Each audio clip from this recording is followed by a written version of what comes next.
Hello everybody, this is Yoko's Anime Reactions, and I don't know what happened, but my recording got messed up somehow. I don't know how, to be honest. The frame rate apparently dropped, and that's what messed it up, because it only recorded a certain point, and that's it. So I have to re-record this.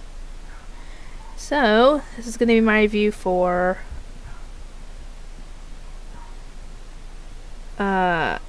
School DxD Season 3, Episode 8. They're still trying to save Asya, and when they get to the temple, they're met with Theodora's evil pieces, and he essentially tells them, if you guys lose this little game, I get Asya. And obviously they're not going to have that, so they break off into two teams. Gasper, Konako, Issei, and Zenobia in one team, and the others in the other group. Issei tries to use that move where he blasts off their clothes, but when he does that, they're not embarrassed by it at all. Theodora messed with their heads to make it so they can't. They end up facing the pawns, while Rias, Akano, and Kiba face off against the queen and the bishops. And Issei uses that booblingual thingy he recently got to see into the enemy's hearts, because they're not obviously revealing their plans. And they reveal what they're planning on doing, so they use that to their advantage and take them out in the process. And if you hear dogs barking, I don't know why they're barking, so I'm just trying to tune them out, essentially. And Zenobia pulls out Durandal and Escalante, I don't remember what the name of the sword was, that Issei gave her, and essentially proclaimed about using the power of the friendship is magic. She literally says friendship is magic. And I'm like, that is so cliche. And she's able to take all the pawns out because of this. And Konako gets an idea and tells Issei to contact Akano, somehow. I don't know how they do that, but is essentially tell her, yeah, if you guys manage to win this, I'll take you on a date. And he's like, I'm flattered, but I doubt a date with me will be enough motivation to get her going. And he was wrong. It was, because she started pouring up. And then Rias gets mad and says, like, why did you ask her out in front of me?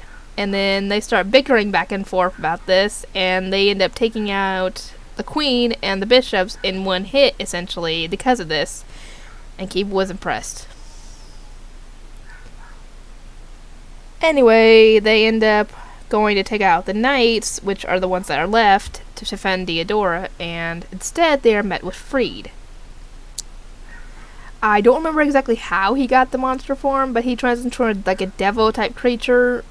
It ain't no devil, obviously, but it's a monster, essentially, and he actually gives them some valuable information. He tells them that all of what happened to Asya up to them recruiting her into the Grummery family, that was all Theodora's doing. He planned that from the start just so he can get his hooks into her and try and do the same thing that he did to all these other women in his evil pieces, because all those women had either been holy women, and some of them had even been saints.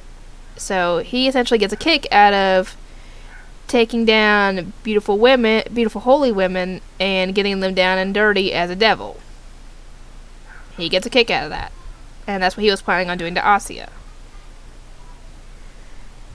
So he had to go through all that just to try and get her, because she was protected by the church, so he tried to get her out of the church and getting her excommunicated. And it would have worked had Issei and them not stepped in.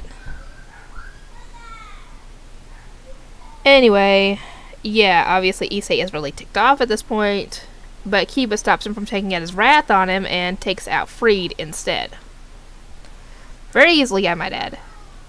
So Freed is out of the picture for good, as far as I know.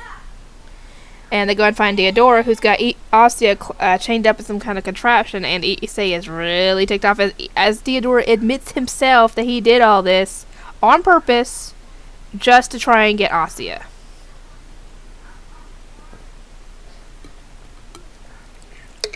And his boosted gear is boosting up so freaking much that it's echoing with, I guess, how fast it's doing it.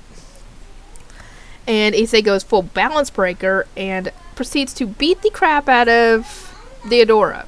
To be completely honest, I think he should have gone for his manhood first. Then the rest of him. Okay, but yeah, he should have gone straight for his nads. Destroyed them, and then proceeded to beat the crap out of him. That's what he should have done, to be honest with me. Because then the guy would never have gone near Asya again. For fear of facing the same fate as his nads.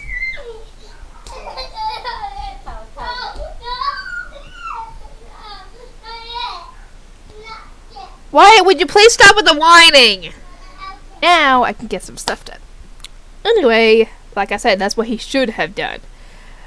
But they wouldn't have been able to show that, so I can kind of understand it. So Issei has to threaten the guy, and essentially says, if you come near Asya again, I'll essentially destroy your nads.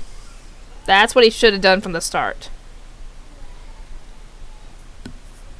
And he goes, and they manage to free Asya after a threat of her losing her forever, because he had planned on that he had lost, that the contraption she was in would have made her fade from existence. But thankfully Issei managed to get her out somehow.